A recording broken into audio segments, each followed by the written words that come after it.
Thank you, and I want to thank our ranking member and my friend for yielding. Mr. Speaker, members, I rise today really with a very heavy heart, one that is filled with sorrow for the families and the loved ones who were killed and injured this week. Only the most foolish and the most callous would not understand the grief that has really gripped our people and millions across the world. This unspeakable act on the United States has really forced me, however, to rely on my moral compass, my conscience, and my God for direction. September 11th changed the world. Our deepest fears now haunt us.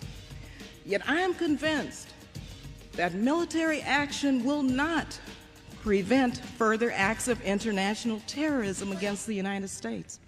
This is a very complex and complicated matter. Now, this resolution will pass, although we all know that the President can wage a war even without it. However difficult this vote may be, some of us must urge the use of restraint. Our country is in a state of mourning. Some of us must say, let's step back for a moment. Let's just pause just for a minute and think through the implications of our actions today so that this does not spiral out of control. Now, I have agonized over this vote, but I came to grips with it today, and I came to grips with opposing this resolution during the very painful yet very beautiful memorial service. As a member of the clergy so eloquently said, as we act, let us not become the evil that we deplore. Thank you, and I yield the balance of my time. Gentlewoman's time has expired. Gentleman from Illinois. I'm pleased, Mr. Speaker, to yield 1 minute to Mr. Kearns of Indiana. Gentleman from Indiana.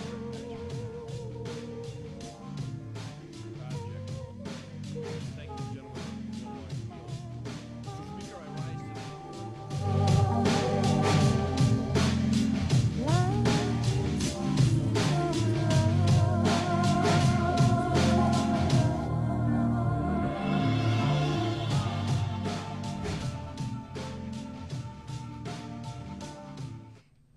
All right, folks, that was the great Barbara Lee giving her speech to Congress on September the 14th, 2001. I always start the post 9/11 show off, or the 9/11 show off on its anniversary every year off with that speech because, as I've said before, I'll say it again, it is the single most courageous speech of my lifetime. Barbara Lee, the Democratic Congresswoman from California, on September 14th, was the only person in Congress to vote against giving George W. Bush complete control of the war machine. And we know now, 23 years later, the amount of damage that George Bush and Dick Cheney, who now Democrats are celebrating, unfortunately, and rehabilitating, the amount of damage they did around the world. About 7 million people have died in the Middle East since 9/11. That woman right there, Miss Barbara Lee, she stood up to that, and I believe the vote was something like 430 to 1. She stood there on 9/14/2001 and said, no, we have to take some inventory here. We can't just give George W. Bush the power to do whatever the hell he wants. And so I have always, and I will always, give all the props in the world to Ms. Barbara Lee for that speech and for being courageous enough to stand up against the warmongers in both parties, her party and the other party, the Republican Party, on 9/14/2001. It's really, I mean, it's really hard to believe it's been 23 years since 9/11. I remember it like it was yesterday. It was a surreal event, really matched only in its absurdity and sort of the bizarreness of maybe say the early COVID era that we just lived through a few years ago. I think 9/11 was the most bizarre, surreal time I'd lived through until COVID hit. And during the early COVID days of 2020, I would say that might be the only thing that's comparable to that. But 9/11 and the days, the months surrounding it, it felt like everybody was in a fog. It felt like everyone was in a haze. And I think it's important to go back and revisit that time and remember who was right. Barbara Lee was right, everybody. She was right. She's usually been right. Dick Cheney and George W. Bush were wrong. Condoleezza Rice was wrong. Colin Powell, Wolfowitz, Donald Rumsfeld, these people were wrong. They should not be rehabilitated at this point. I don't care how far away we are. I don't care how much you hate Donald Trump. There is never any excuse to rehabilitate Dick Cheney and Liz Cheney and all these people like a certain political party is starting to do.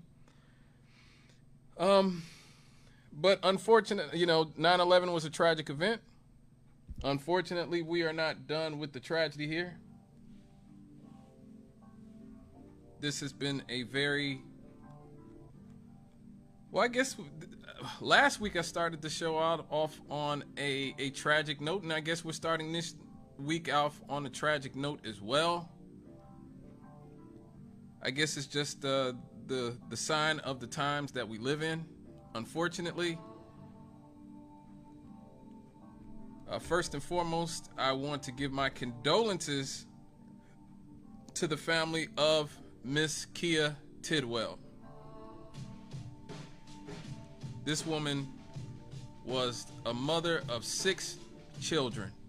6 children who was killed last Friday by a stray bullet while driving home from her mother's house here in Gary. She was right there by the McDonald's, 5th Avenue in Grant. I've gone to that McDonald's probably 150 times in my life. Many days out coming from right here at this studio here in the WLTH studios here in downtown Gary, Indiana. I used to leave here and go right to McDonald's to get something to drink or get something to eat before I go back home. And this really, what happened to Miss Tidwell could have happened to any of us. It literally could have happened to any of us here in the city of Gary.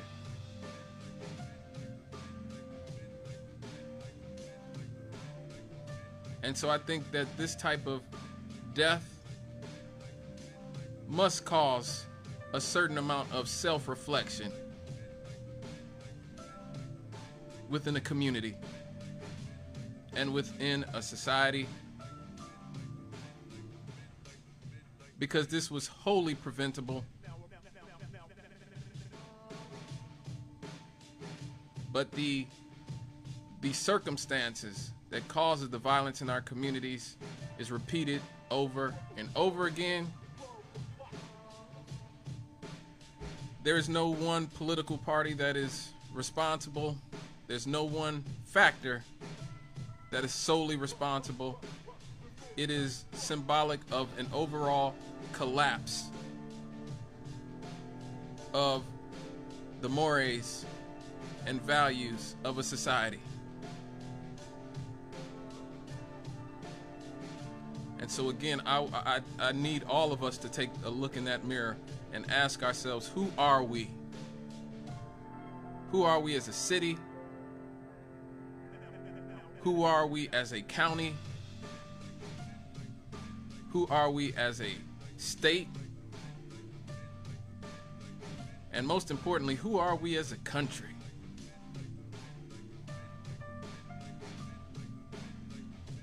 Kia Tidwell was one of us.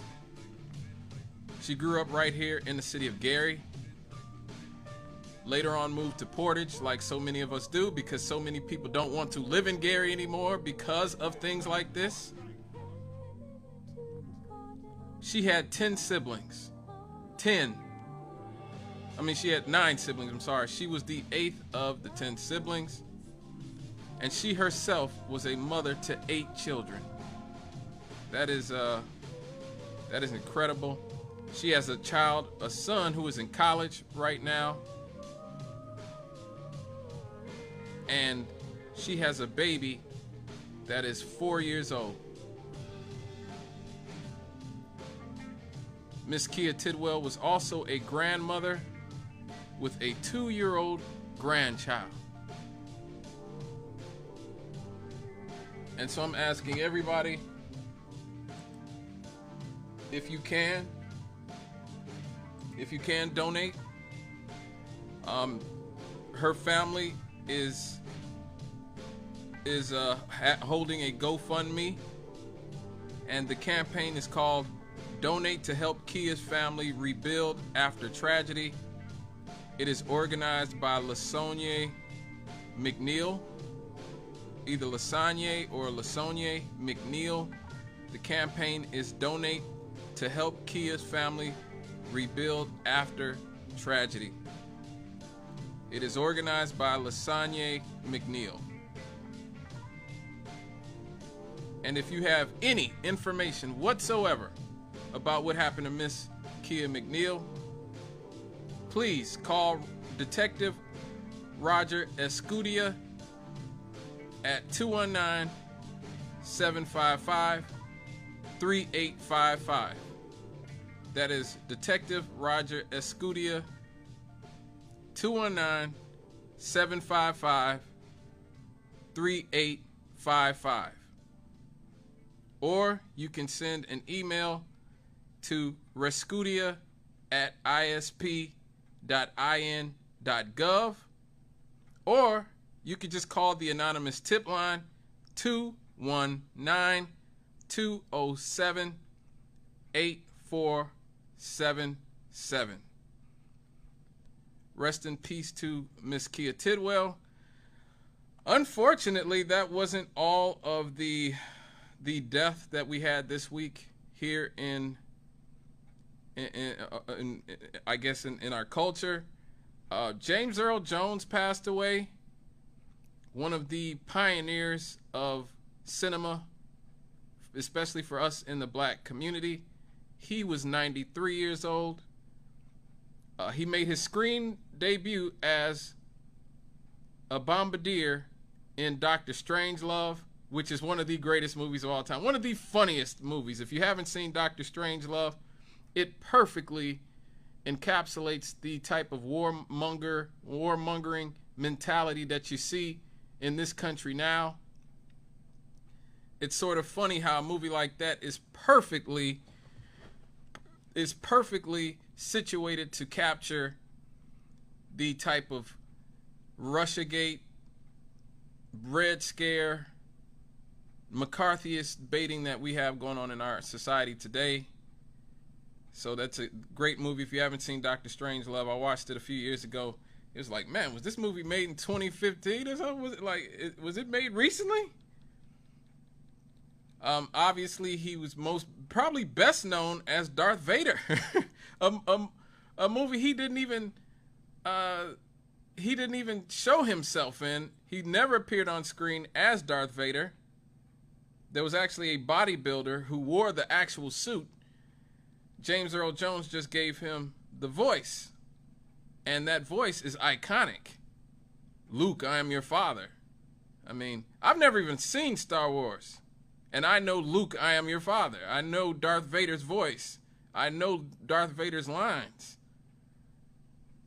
That's how classic and sort of completely integrated into American popular culture. Darth Vader and the voice of James Earl Jones is, you know. Yes.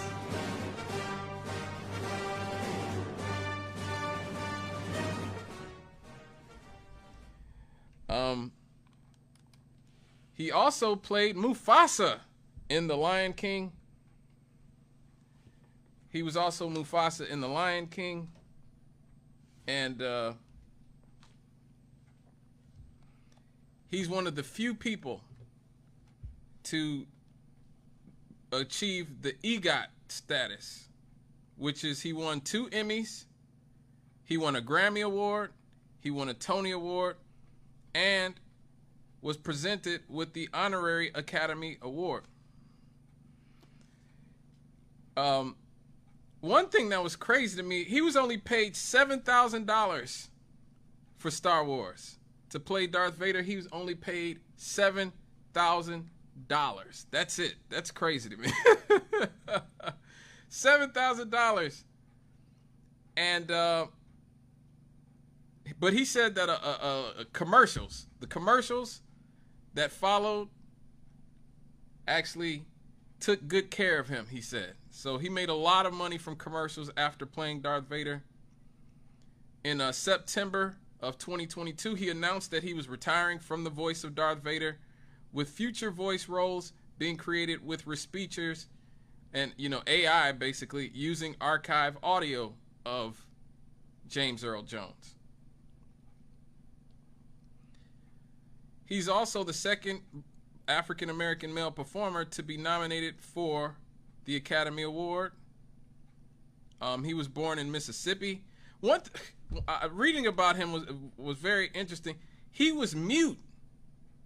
He was mute as a child for 8 years. He didn't talk at all for 8 years. And he had a severe stutter once he started talking.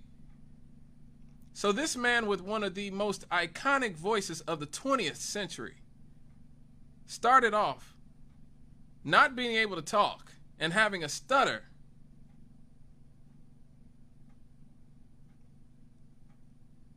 When they say God works through you, this is what they're talking about.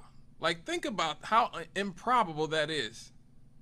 A young child who can't talk at all and once he starts talking, stutters, is incapable of talking, would go on to have one of the most iconic voices of all time.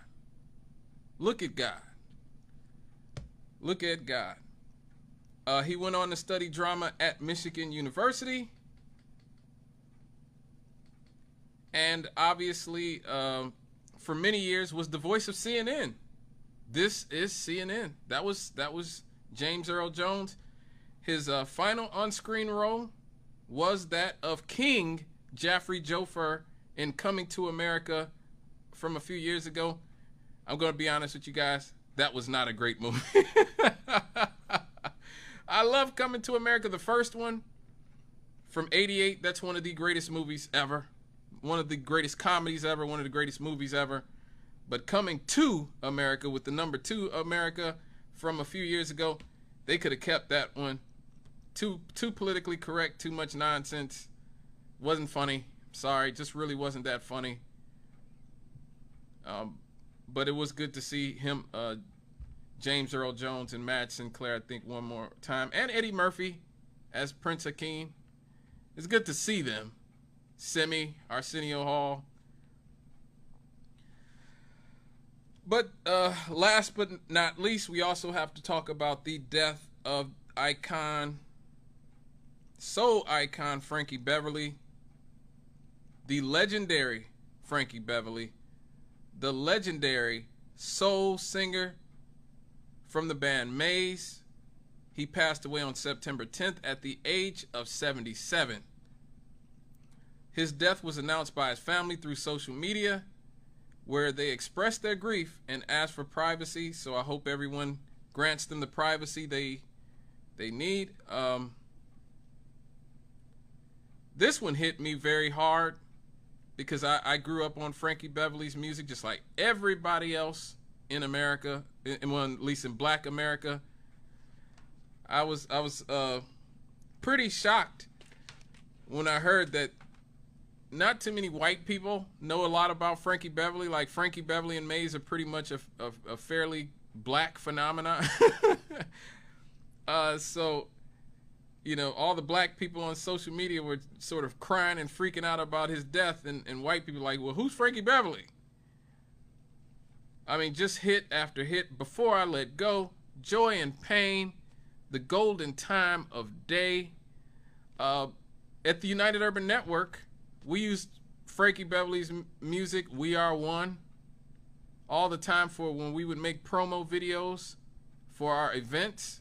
We'd use We Are One. We used another Frankie Beverly and Maze song because their songs are so upbeat, they're so positive, they're so galvanizing, and his voice was just so silky smooth.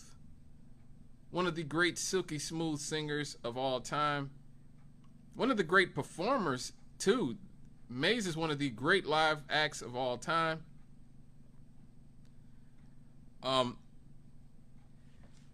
Very interestingly about Maze is that they were actually from Philadelphia. I didn't know that.